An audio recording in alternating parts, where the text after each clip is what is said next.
Hi guys, this is Jake at Canadian Cutting Edge. It's a Miscellany Monday, and can you guess what we're looking at today? Well, you saw the cover thumbnail, didn't you? We're taking a look at the NexTorch UL10 flashlight, floodlight that I think you might be interested in. It's an interesting little knife. I almost said knife. I do so many knife videos, that takes AAA batteries. So you can use it just about anywhere because you can get batteries anywhere. And if you're interested at all in a light that either clips onto a shirt or to your cap or all over the place and gives you a reasonable amount of light to do what you need to get done, stick around because we're going to take a full review of this light.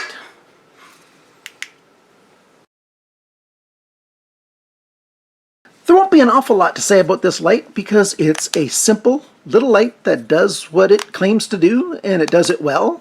And so I'll just go over everything about this light. First off, the clip is removable. And there's your clip, and it just holds in there, and it's just like a little squeeze clamp right there.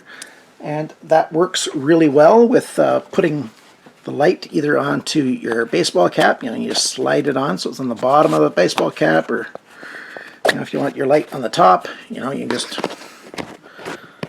snap it on and you got the light on the top of your hat pointing wherever you want, or on the bottom, doesn't matter, wherever you want to put it. I've got a still picture of me with having it on the shoulder on my shirt. And there's so many different places that you can put this. Even on the packaging, there's a picture of clipping it on. I'll show you the packaging. I've got a picture of the front and back to show you right now. And so you can see there's the packaging comes in a number of different languages. The packaging demonstrates everything that you need to know about the flashlight. Basically, you've got 65 lumens when you're full light, and that's the full light, and the partial light is 7 lumens. And if you hold the button for like 3 seconds, it goes into SOS mode and it starts flashing that, and that's everything there is to know about the different light cycles on the light. There's no lens or anything, so this is just a nice floodlight, which is a really good thing to have as long as you know that's what you're getting, because it's really good for doing tasks within a 5-foot radius of wherever you have this light, up to maybe 10 feet, because it just sort of fills the area with a soft light, so there's not any harsh shadows.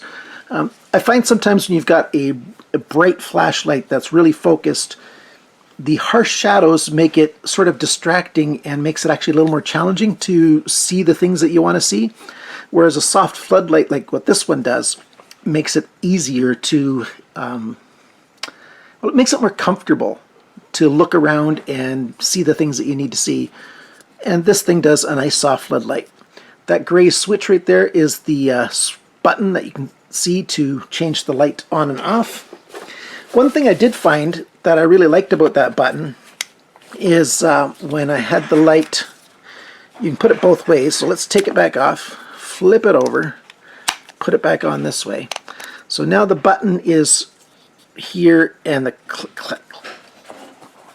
clip is right there. So let's put it on the top of my visor on my hat.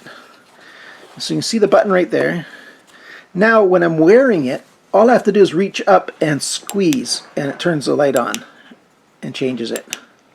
That makes it so easy. I don't have to reach over and find the button itself.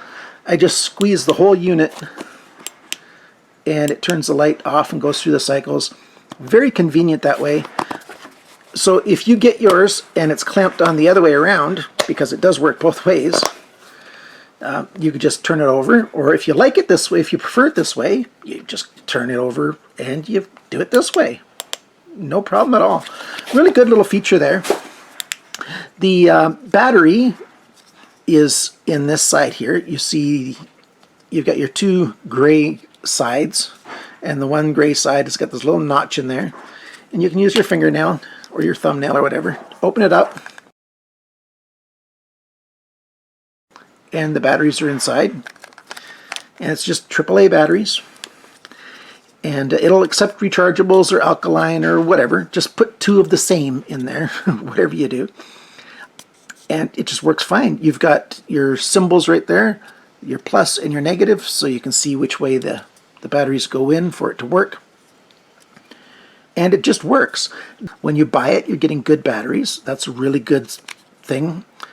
And it's a decent light. What else is there to say about it? You saw the features already. Let me show you some outdoor footage of me using this out in the dark, and I'll play that right now. When you live in town, it can be sufficiently difficult to find a dark spot to do some testing with your flashlights.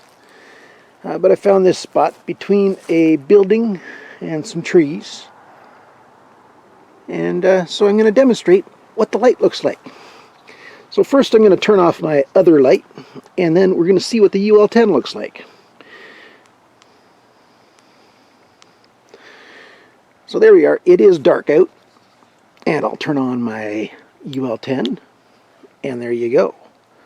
But one thing I want to point out about this light, I've got it on my cap right now, and I'm about 5 feet away from that brick wall, is that it gives a very nice sort of soft, uniform light.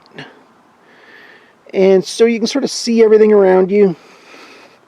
In a sort of soft light, there's not really dark, dramatic lines for the shadows. The shadows are nice and soft. And it's actually a very nice light for being able to see around. You know, if you have one of those really intense lights, it kind of creates really crisp, dark shadows in really dark areas. Things look darker outside of the light, and it actually makes it a little more difficult to see and focus. And this is kind of soft light. It's actually quite nice, and that's the first setting right there. And if I click it a second time, so there's the brightest setting, and you click it again. I don't know if you could see that.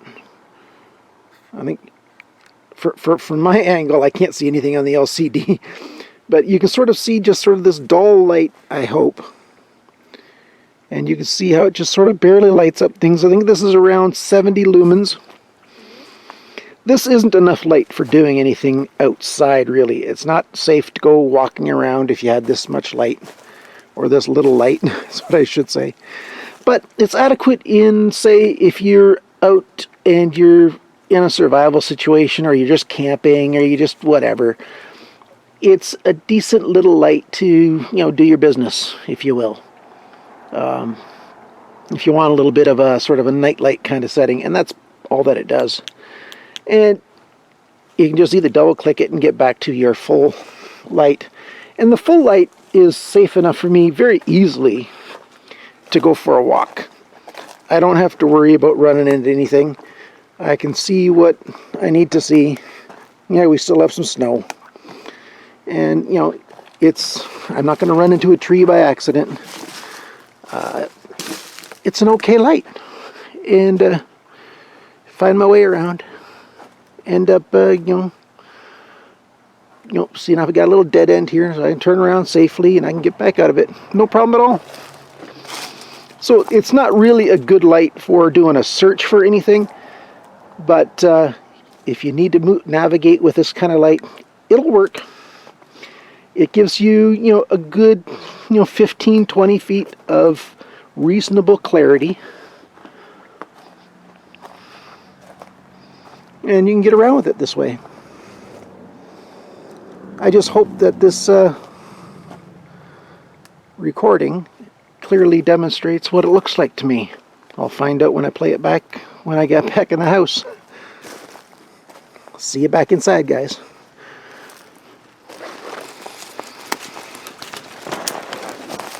Oh, there we go.